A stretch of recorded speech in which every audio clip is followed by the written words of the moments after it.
नाज़रीन आदाब, इस वक्त हम मौजूद है दारुल हुकूमत भोपाल में।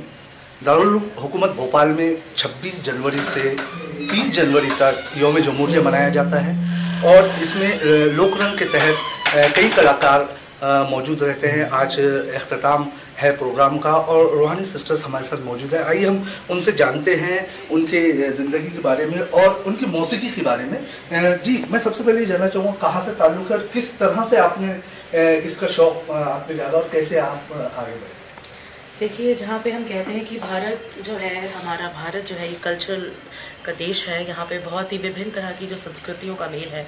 और जहाँ तक रूहानी सिस्टर्स का ताल्लुक है, हम भी, मैं पंजाबी हूँ और ये उत्तराखंडी हैं, तो यहाँ पर ऐसा नहीं है कि दोनों पंजाबी हैं या दोनों उत्तरा, तो यहाँ पर भी आपको कल्चर का जो मेल दिखेगा, जो कि हमारे गायकी में भी जो खूब ये झलकता है, हमारे स्टाइल में ये झलकता है।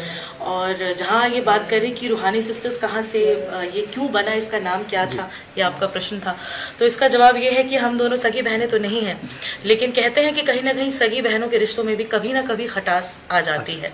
लेकिन जहाँ बात रूह के रिश्ते की होती है और अगर हम अपनी गायकी की बात करें, वो भी रूहानियत से ही लिंक्ड है, उस परमात्मा के लिए जो हमारे अंदर डिवोशन है, इमोशंस है, स्पिरिचुअलिटी है, तो सब उसी के लिए है, जो हमारे स्टाइल में आप देखेंगे, आपने देखा होगा। तो इसी नाते हम दोनों सगी बहनें नहीं, लेकिन रूह के रिश्ते से रूहानी सिस्टर्स हम लोगों ने जी नाम। जैसे कि रूहानी सिस्टर रूह का रिश्ता, यहाँ पे किस तरह से बना रूह का रिश्ता? ये आप देखिए, अब हमें 10 से 12 साल हो गए, इनफैक्ट टू बी प्रिसाइज 12 साल हो गए। और 12 साल पहले इसकी हमने शुरुआत की थी। हम लोग कॉलेज में साथ पढ़ते थे, सीनियर जूनियर थे एक साल, और कुछ सोचा कि कुछ अलग करना है, बिकॉज हर जगह सिर्फ बॉलीवुड की तरफ लोग जा रहे थे, कोई ऑथेंटिसिटी की तरफ नहीं जा रहा था कि असलियत में असली संगीत जिसे कहते हैं, हम चाह रहे थे कि कुछ खोज करना है। कला को देखिए, कलाकार वही कहा जाता है जो एक कला को आकार दे, एक नया आकार दे। तो हम चाह रहे थे कि हमने faculty of music and fine art से हम लोग सीख रहे थे और हमने इतना कुछ देखा, हम उसका क्या निष्कर्ष निकाल सकते हैं, अपनी कला में उसको कैसे उसका समावेश कर सकते हैं।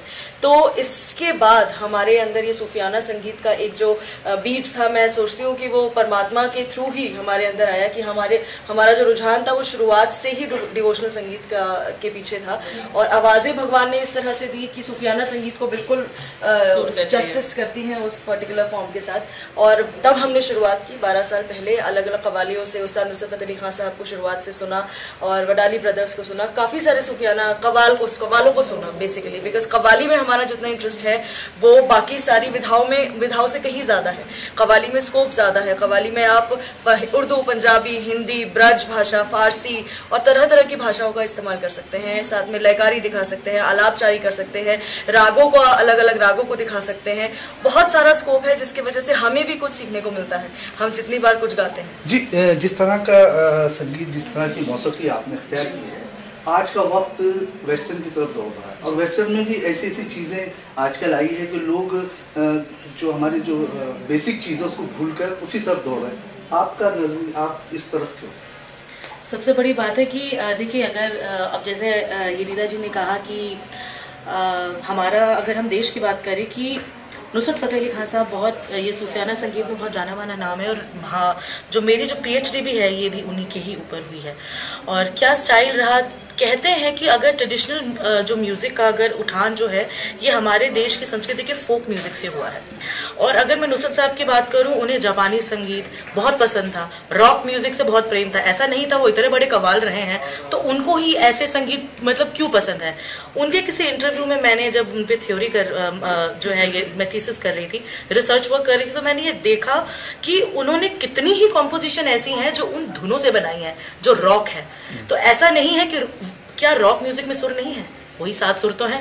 चाहे आप उसको मतलब कुछ पूरे सॉफ्टनेस के साथ गाएं, मेलोडी के साथ गाएं, एग्रेशन के साथ गाएं, तो ये डिपेंड करता है कि किस फॉर्म ऑफ म्यूजिक को आप जस्टिफाई करने वाले हैं। तो ये सबसे बड़ा 7 सुर हैं हमारे हिंदुस्तानी पद्धति में भी और बाहर में भी, कर्नाटक संगीत में भी। तो डिपेंड करता है कि क्या आप लेकर आते हैं।